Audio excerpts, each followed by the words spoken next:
분 큰 박수로 환영합니다. 환영합니다. 네, 환영합니다. 네, 미국에 계시는 동안 은혜로운 시간 갖길 바랍니다. 또 저 뒤에 우리 크락시빌에서 오신 분도 계십니다. 우리 유미래 집사님, 네, 큰 박수로 환영합니다. 네, 환영합니다. 네.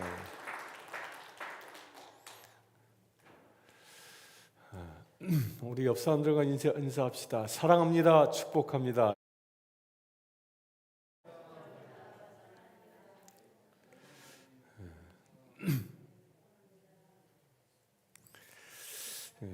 성부와 성자와 성령의 이름으로 말씀드립니다. 이 시간 구원의 기쁨이 여러분들에게 충만하게 임하기를 축원합니다. 또한 아무리 큰 죄를 지었다 할지라도 그 용서함의 은혜가 여러분들에게 가득하길 축원합니다. 1970년대 그 미국의 잡지 중에 하나인 그 리더스 다이제스트라는 잡지에 한 기사가 실렸습니다. 그 내용을 잠깐 소개합니다. 당시 미국 뉴욕에서 플로리다로 향하는 그 버스에 많은 사람들이 탑승해서 여행을 시작했습니다.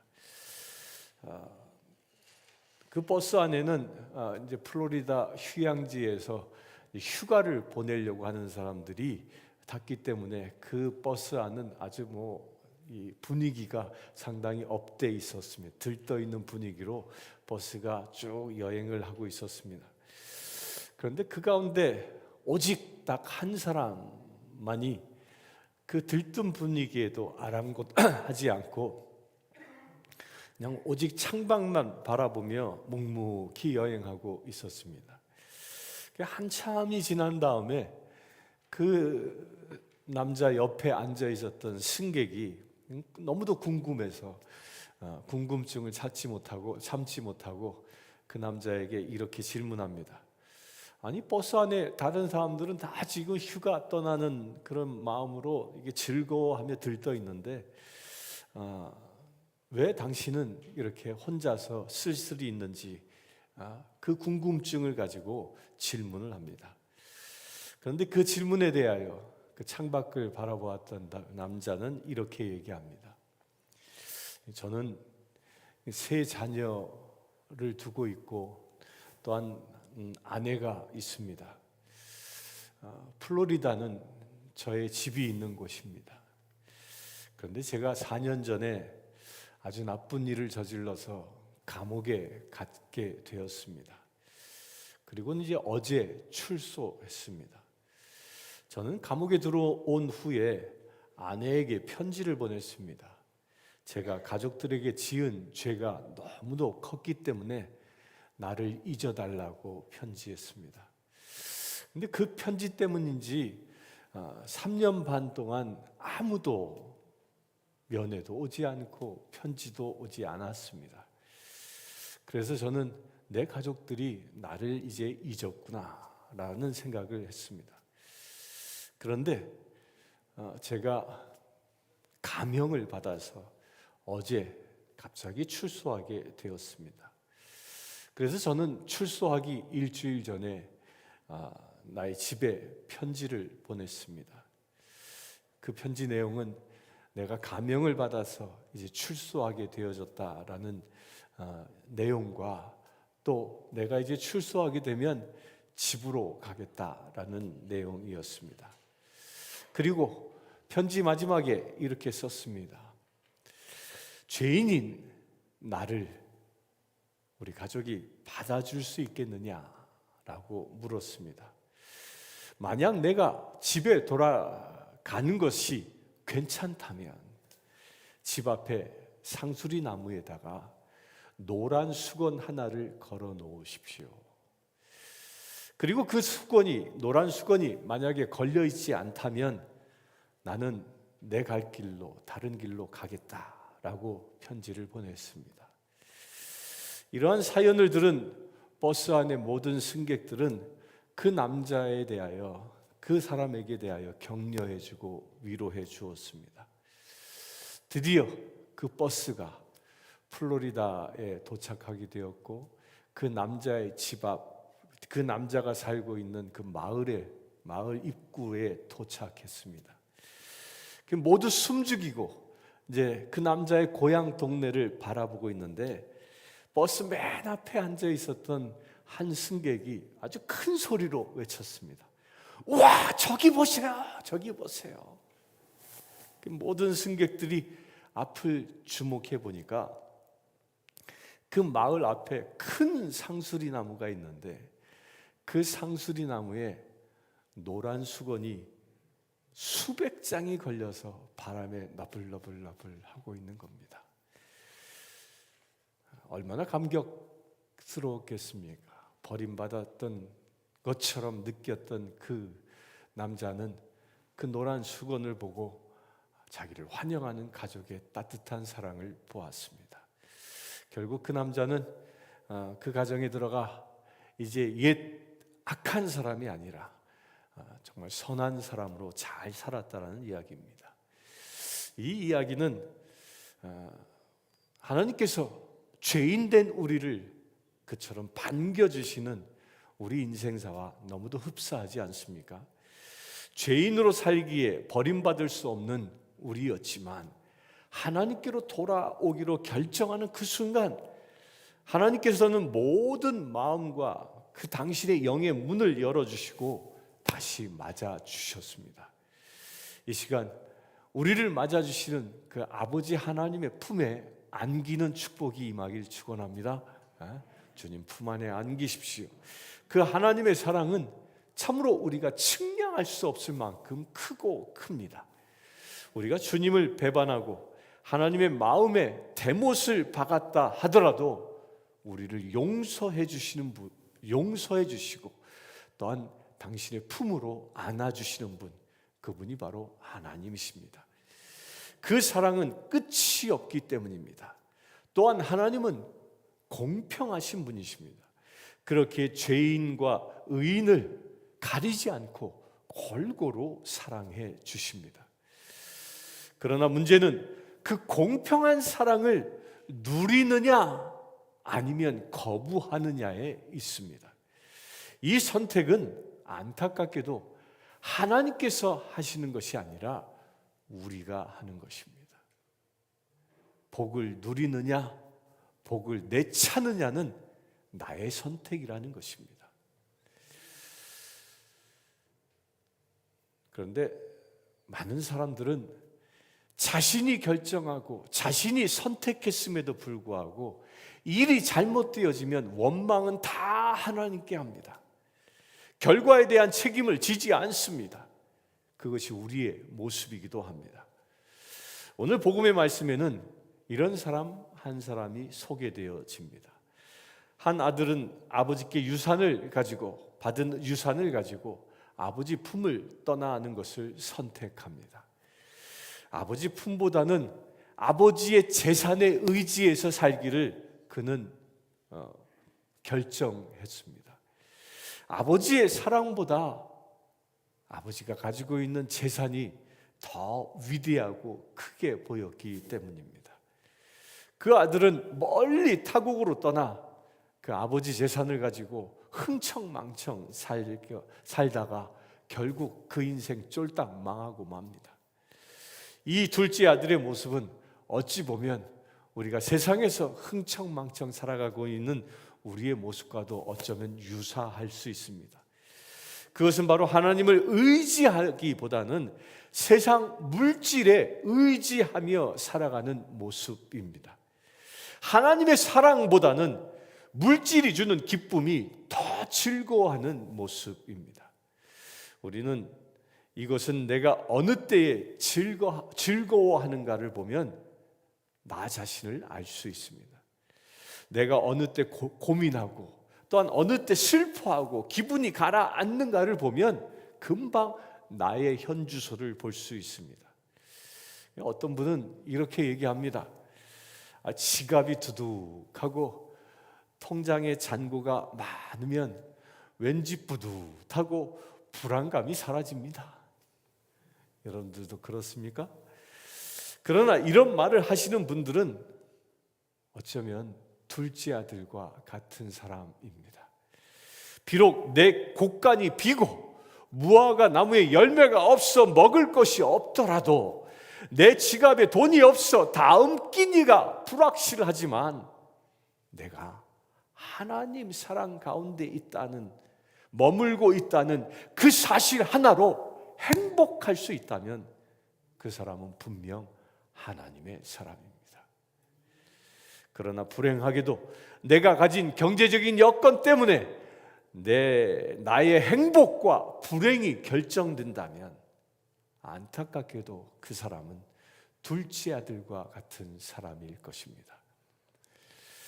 그런데 이 사람처럼 이 어리석은 존재가 없습니다. 우리가 아멘 하고 외치고 믿기를 원하고, 맞습니다, 저도 그렇게 살겠습니다 라고 바라지만 그렇게 살지 못하는 게 우리 인간입니다.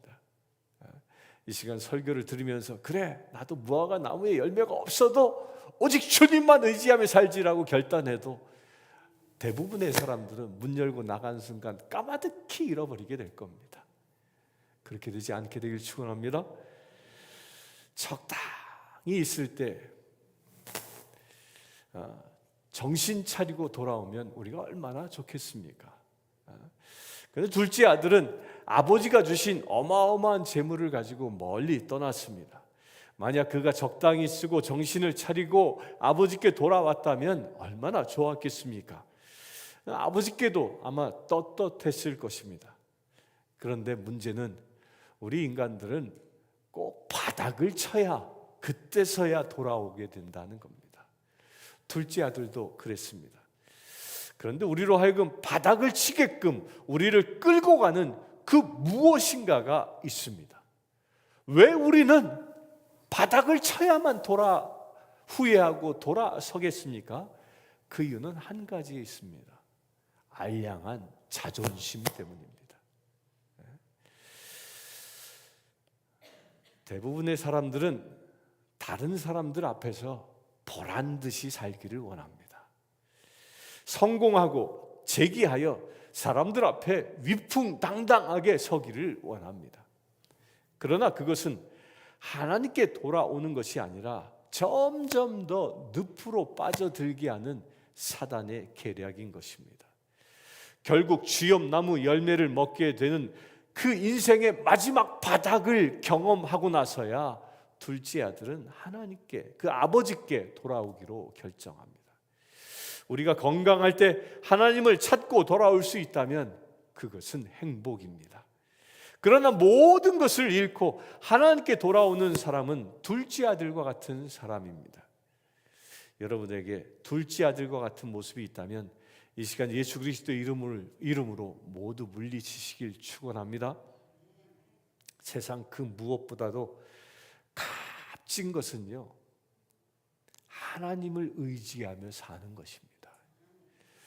하나님 품 안에서 그 하나님이 그 날개 아래 거하며 주님이 주시는 은혜 가운데 사는 것이 가장 큰 행복인 것입니다. 이 심리학자들이 사람들은 무엇을 가장 많이 생각하며 사는가를 조사해 봤습니다. 여러분들도 나도 그런가 한번 이 시간 살펴보길 바랍니다.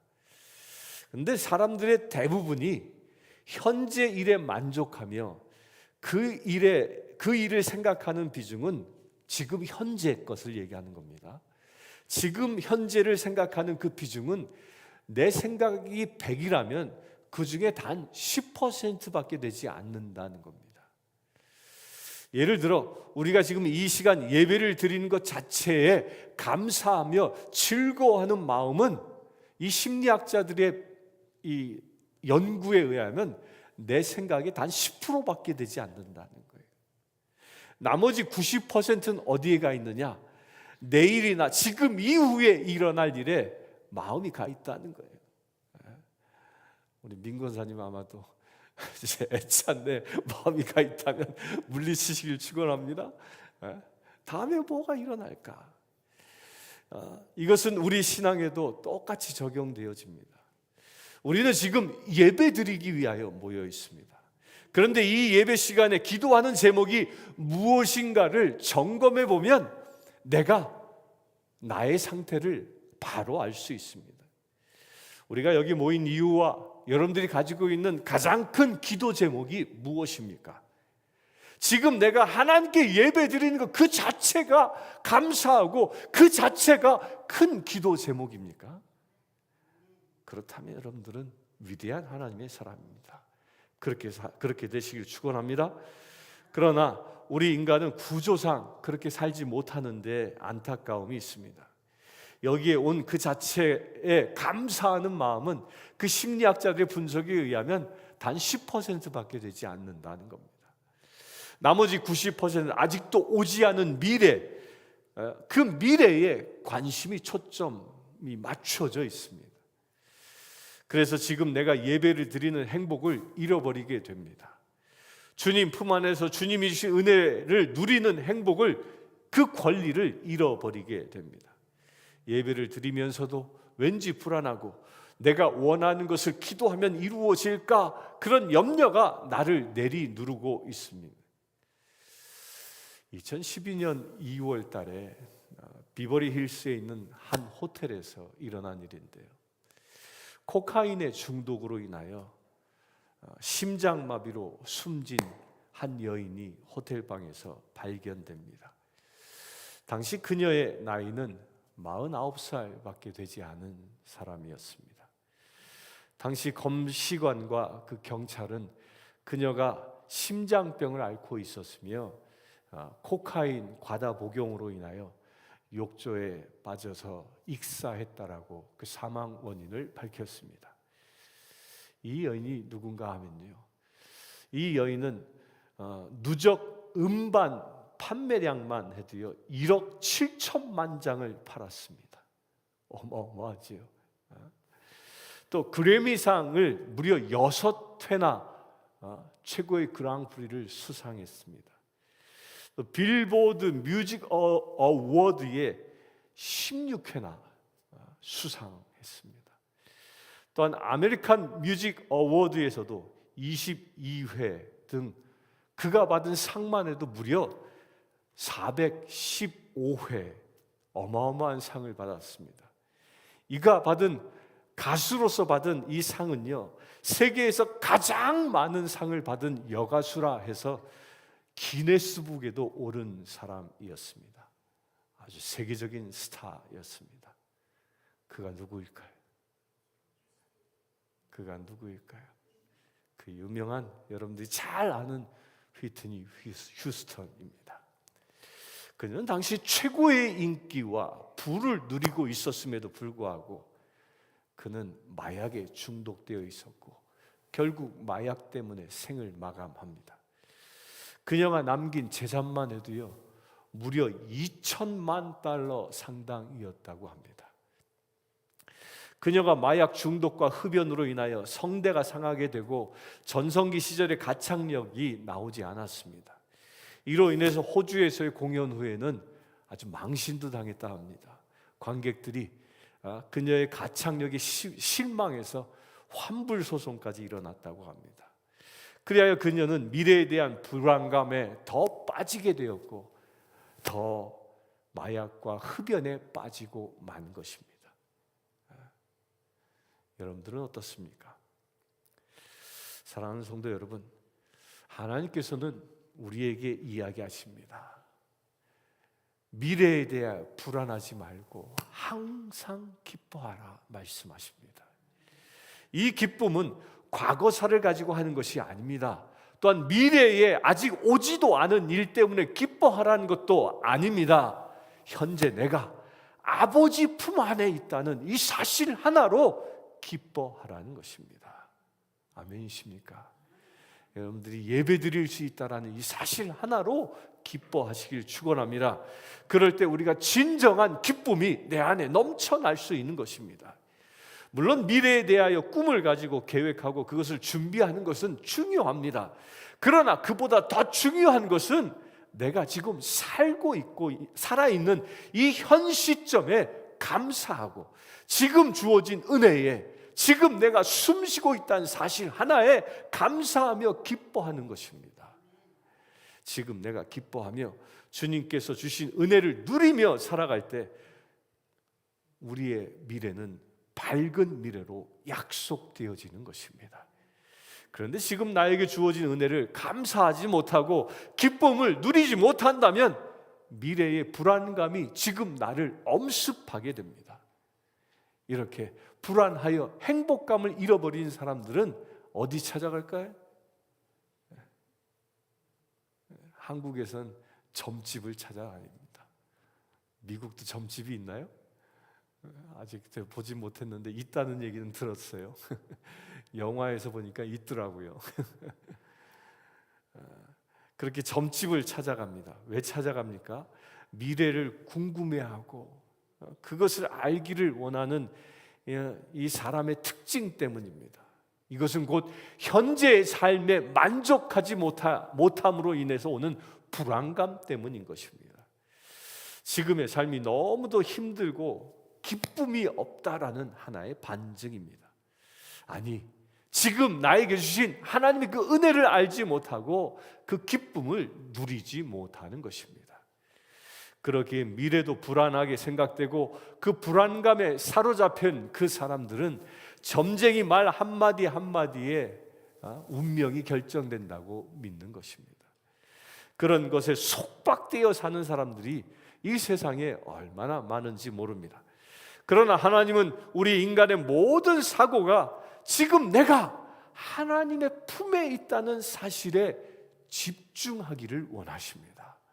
아멘이십니까? 여러분들 어떤 형편과 처지에 놓여 있다 할지라도 지금 나는 하나님 품 안에 있다는 사실을 잊지 마시길 축원합니다. 이 둘째 아들 자신의 모든 것을 잃어버렸지만 아버지께 두 손 들고 아버지 품으로 돌아갔을 때 그 아버지는 그에게 좋은 옷을 입혀주시고 가락지를 끼워주고 살찐 송아리를 잡아 잔치를 베풀어 주셨습니다. 이것은 내가 아무리 힘들고 어렵더라도 절망 가운데 있다 할지라도 내가 그 절망 가운데 있지 아니하고 아버지 품 안에 머물고 있다면 그 은혜 가운데 감사한다면 내가 살고 있는 현재 시점은 기쁨과 축복으로 가득하게 되어질 것입니다. 지금 현재를 이렇게 누릴 수 있게 되길 축원합니다. 하나님은 우리를 저주 가운데 살도록 창조하지 않았습니다. 근심과 염려 속에 살아가도록 창조하지 않았습니다. 하나님께서는 우리를 이 세상을 다스리는 자로 창조하셨습니다. 그리고 기뻐하며 즐거워하며 행복을 누리며 살고 축복의 근원이 되도록 살아가도록 창조하셨습니다. 바로 현재의 삶을 통해 감사할 때 이 모든 것이 이루어지는 것입니다. 아멘이십니까? 사탄에 의하여 끌려다니는 삶이 아니라 세상을 다스리는 자로 살아갈 수 있게 되길 축원합니다. 행복과 불행은 미래가 어떻게 될 것인지에 있지 않다라는 겁니다. 지금 현재 내가 아버지 품 안에서 주님이 주시는 기쁨을 누리느냐 못 누리느냐에 달려 있다는 것입니다. 행복은 미래가 아닙니다. 행복은 지금입니다. 지금 누리는 자가 행복한 것입니다. 예배를 드리러 왔다면 이 예배 자체를 누려야 하는 것입니다. 내가 먹을 양식이 있고 사랑을 나눌 성도가 있다면 그 자체에 감사하고 행복해 하는 것입니다. 그때 행복이 내 것이 될 수 있고 내 삶이 행복해지는 것입니다. 항상 기뻐하고 항상 감사하는 사람이 하나님 품 안에 있는 사람인 것입니다. 이런 아버지께서는 세상에서 방황하는 우리들이 당신의 사랑하는 아들이기 때문에 끊임없이 사랑을 베풀어 주십니다. 미국에서 실제로 일어났던 일을 하나 소개합니다. 한 마을에서요, 하나님이 있다 없다를 가지고 사람들이 모여서 토론했습니다. 그래서 유실론자와 무실론자가 격렬한 토론을 했지만 이 결론이 나지 않았습니다. 그렇게 한참 토론을 하고 있을 때 한 노인 할아버지가 당당히 나서서 이렇게 얘기합니다. 내가 하나님이 계신지 안 계신지는 단 5분 만에 증명해 보이겠다. 그렇게 선언합니다. 그리고 그는 아주 날카로운 칼을 하나 딱 꺼내서 자기 앞에 딱 내려놓고 그리고 이렇게 말합니다. 하나님이 계시다면 5분 안에 이 칼로 나를 죽이십시오. 누가? 하나님이. 그리고 칼을 딱 내려놓은 거예요. 그리고 나서 이 할아버지는 5분 동안 있는 욕이란 욕은 다 하나님께 퍼부어댔습니다. 막 5분 동안 욕을 퍼부어댄 거예요. 이렇게 욕하면서 이렇게 욕하는 나를 하나님이 죽이시면 하나님이 살아계시는 것이 증명되는 것이고, 나를 죽이지 아니한다면 하나님은 계시지 않는 거야. 그런데 욕을 막 해댄 겁니다. 그리고 사람들은 유심히 지켜봤습니다. 그 욕지거리를 들어가면서 1분이 지나고 2분이 지나고 5분이 지났습니다. 그런데 놀랍게도요, 아무런 일도 일어나지 않았습니다. 그러자 이 할아버지는 의기양양해서 보시오! 하나님은 계시지 않아! 아주 당당하게 선언했습니다. 하나님이 계시다면 하나님을 모욕한 나를, 저주한 나를 그냥 두겠어. 그렇게 의기양양해서 그 모임의 장소를 빠져나가고 있는 그때에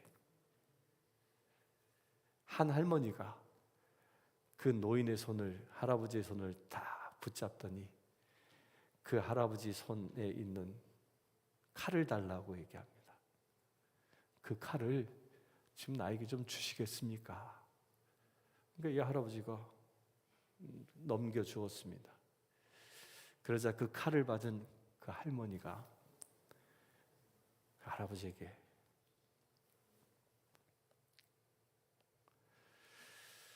그 칼을 제가 당신이 사랑하는 손자에게 주겠습니다. 이 칼을. 그리고 그 손자가 그 칼을 들고 당신에게 온갖 욕을 하고 할아버지를 저주하고 당신에게 이렇게 얘기합니다. 이 저주하는 나를 5분 안에 죽이라고 말한다면 당신은 어떻게 하겠습니까?